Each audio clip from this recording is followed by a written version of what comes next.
जिस हीरे को ढूंढने के लिए लोग अपनी पूरी ज़िंदगी ज़मीन के नीचे निकाल देते हैं, कहते हैं कि वो पन्ना की भूमि पर राह चलते ही लोगों को मिल जाता है।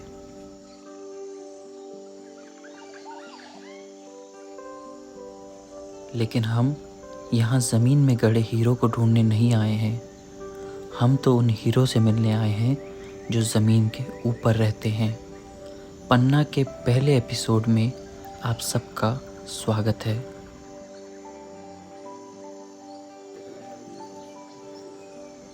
सुबह की हलचल के बीच हमने गेट खुलने से पहले ही अपनी जीप सबसे आगे लगवा दी, ताकि जंगल खुलते ही सबसे आगे जाके हम बाघ को ट्रैक कर सकें।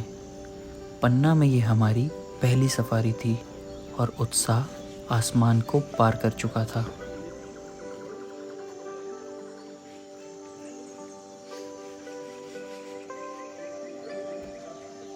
जब भी हम किसी जंगल पहली बार जाते हैं तो पूरा ट्रिप बस उस जंगल की खूबसूरती निहारते हुए ही निकाल देते हैं। फ़र्क ही नहीं पड़ता कि साइटिंग क्या हुई, कैसी हुई। बस नए जंगल आने का आनंद इतना आता है कि समय का पता ही नहीं चलता। तो चलिए शुरू करते हैं।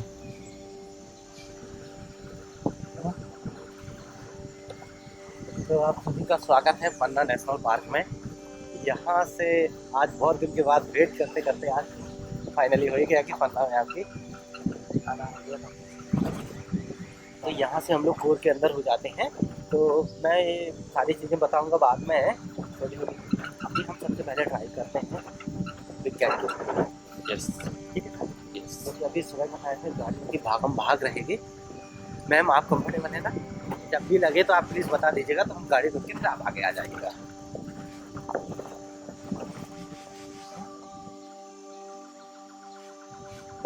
पन्ना का जो जंगल है ना, इसमें जो वेजिटेशन है वो टीक का ज़्यादा है, टीक का फॉरेस्ट ज़्यादा है, जिसकी वजह से पन्ना जंगल जल्दी से ड्राई हो जाता है। ड्राई के बाद कुछ गर्मियों में तो यहाँ पे गर्मी पड़ती है, क्योंकि पूरा रॉकी एरिया है। फिर वो साइटिंग तो जोरदार होती है, क्योंकि रिवर है यहाँ पे, तो रिवर के किनारे ज़्यादा मूवमेंट बढ़ सकता है। रिवर ही सोर्स है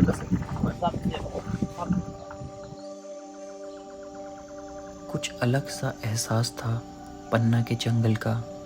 चारों ओर हरियाली और खुशहाली थी, और हरे भरे जंगल में हमें सबसे पहले ये हिरन का बहुत ही प्यारा बच्चा मिला। जंगल के घने हिस्सों में शिकारी जानवरों को देख पाना बहुत मुश्किल होता है, और पन्ना में तो बाघ, तेंदुए और हायना की भरमार है। ऐसे में हिरन की चाल ढाल एकदम बदल जाती है। बड़े हिरन चौकन्ने होके चलते हैं और बच्चे भाग दौड़ के। हिरन को कुछ दिखे या ना दिखे, पर एक जानवर इस जंगल में ऐसा है जिसे सब कुछ दिखाई देता है, जैसे घर के बुजुर्ग बैठ के सब पे नज़र रखते हों। तो जैसे जैसे हम जंगल में आगे बढ़ रहे थे, चारों ओर जीवन ही जीवन दिख रहा था। भागते हुए हिरन को देखकर ऐसा लग रहा था कि जैसे हम कोई मूवी देख रहे हैं। ठंडी हवा और भरपूर ऑक्सीजन चेहरे और लंग्स को एकदम स्वस्थ कर दे रही थी।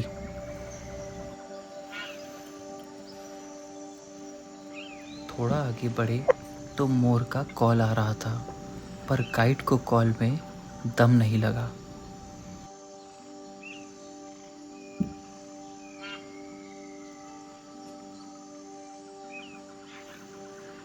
दम नहीं है, फट जात एकदम। ये वाली ईगल की लिए चलो, इधर का वीडियो बढ़िया आएगा आप लोग का।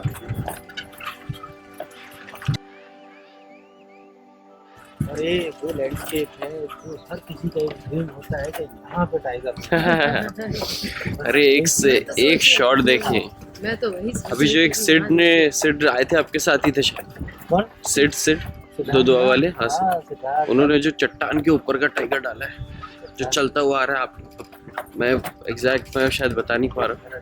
बेहतरीन शॉट है। अरे वो वाला हाँ, वो वाला अभी लास्ट ट्रिप का है, वही है 243। अच्छा भाई। दो और थे ना पीछे। हाँ हाँ हाँ। और एक वो डाला है जो दो बैठे हैं चट्टान के ऊपर, वो भी आप ही के किसी हाँ, ने। हाँ, हाँ। वो रिवर रिवर के पास, ये रिवर यही है क्या? नहीं, ये नाला है, कनाल। ये नाला है। ओह हो। सिद्धार्थ बाकी रुकता है। अच्छा अच्छा, हाँ बता रहे थे हिमान जी।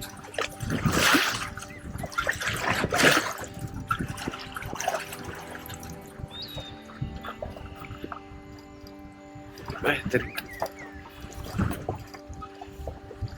मिलता होगा यहाँ भी टाइगर। अरे चिंता यहाँ से निकल के पन्ना की खूबसूरती हजम हो ही रही थी कि तभी चारों ओर से अलार्म कॉल्स आने लगीं और फिर हम पन्ना के ग्रासलैंड्स की ओर आ गए। वैसे कुछ भी कहो, ग्रासलैंड्स में वाइल्ड लाइफ देखने का जो मज़ा है वो घने जंगल में नहीं।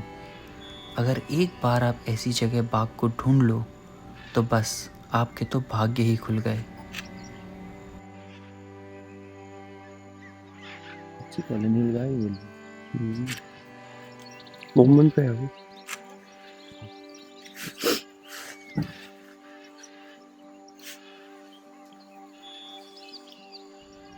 ये जो नज़ारा आप देख रहे हैं, एक समय पे ये बसा हुआ गांव हुआ करता था। दरअसल जैसे जैसे पन्ना में बाघों की संख्या बढ़ती गई, वन विभाग को गांव वालों को यहाँ से शिफ्ट करना पड़ा, क्योंकि अगर बाघ और गांव वालों के बीच भिड़ंत शुरू हो गई तो फिर पन्ना को बचाना बहुत मुश्किल हो जाता।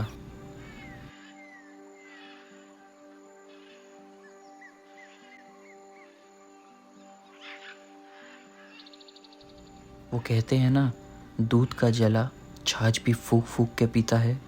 कुछ साल पहले पन्ना ने अपने सारे बाग खो दिए थे, पर वन विभाग और यहाँ के लोगों के अद्भुत प्रयास से अब ये जंगल भारत में सर्वश्रेष्ठ जंगलों में से एक है।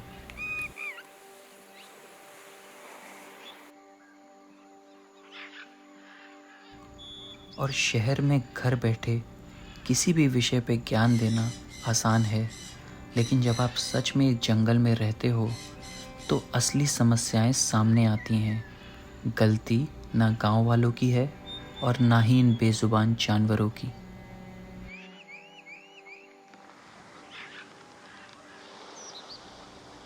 तो क्योंकि एक दो जीप्स यहाँ चौकी के पास खड़ी थी, तो हमने सोचा कुछ ही दूर आगे जाके नाला बहता है, एक बार वहाँ भी चेक कर लेते हैं।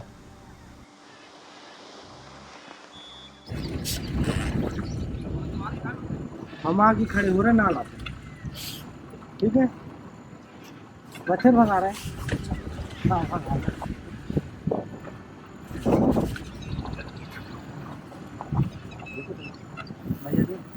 हम आगे खड़े नाला पे, ठीक है।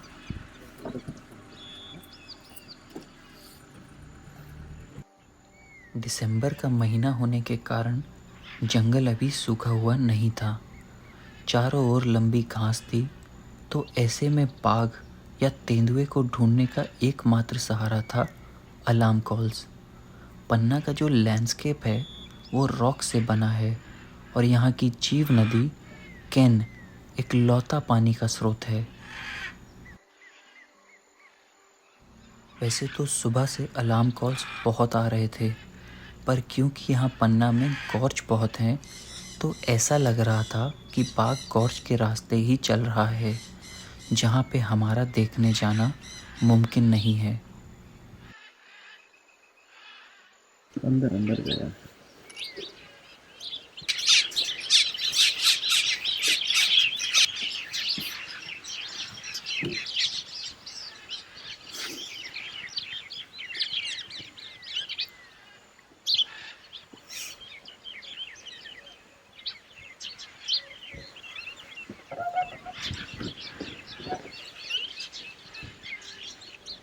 वापस ग्रासलैंड से बाहर आए तो फिर शुरू हो गया जंगल का असली खेल। अलार्म कॉल्स तेज़ होने लगे और चारों ओर से जीप्स आ गईं।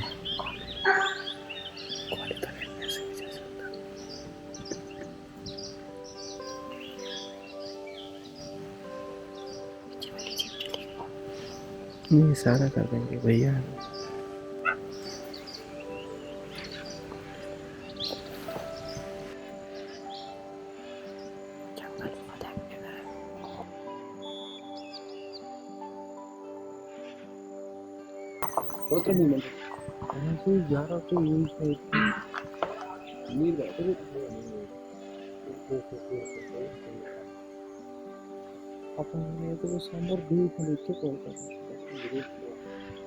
जंगल एकदम से हलचल करने लग गया।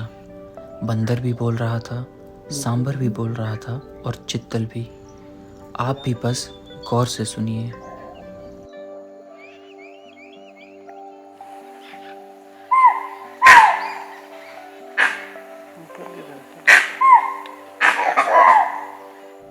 और फिर एकदम से हमारी आंखें चमक गईं।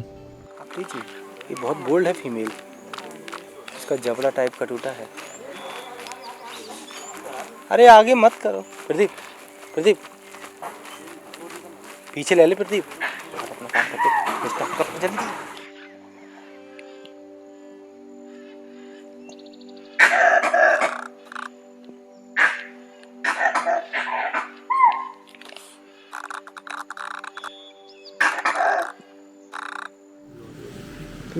तुम्हारी के पास है ना, नहीं दावे नहीं को दाता पीछे।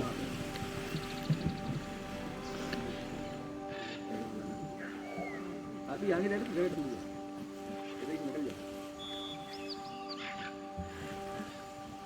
मोमेंट है ना तो आगे लोग आगे गाड़ी आगे वाले ठीक है।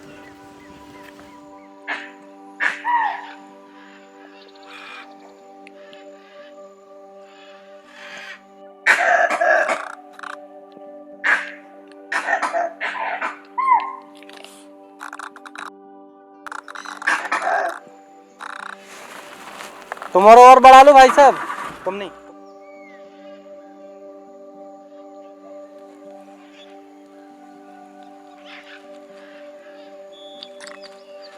मूवमेंट है ना कोई।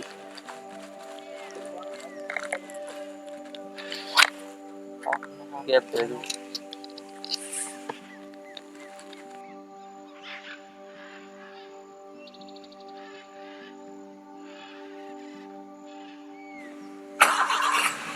तुम कर लो पीछे, हल्की कर लेंगे सामने।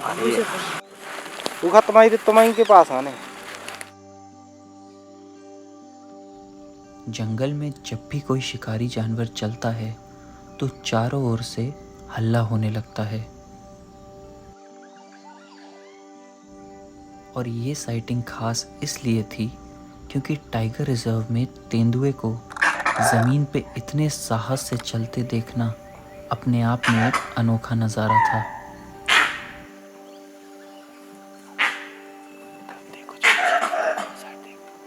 जब तक ये आसपास है, बंदर सबसे ऊपर की डाल पे ही रहेंगे और लगातार कॉल लगाते रहेंगे। इस फीमेल का एक दांत टूटा हुआ था। हमारी बाईं ओर केन नदी बह रही थी और सभी गाइड का ऐसा मानना था कि इसे पानी पे ही जाना है। सफारी का असली मज़ा तभी आता है जब जंगल में हलचल हो। इसलिए पन्ना की हमारी ये पहली सफारी एकदम वसूल हो गई थी। तो 15-20 मिनट हमारे साथ रहने के बाद इसे सड़क पार करने की सही जगह मिल ही गई। सब गाड़ियों ने उचित दूरी बनाई और फिर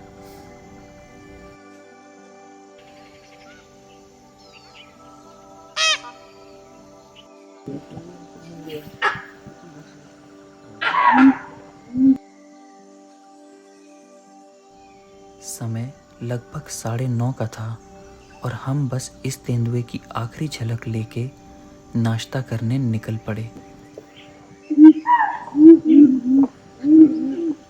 अब बाकी की कहानी एपिसोड नंबर 2 में सुनाऊंगा।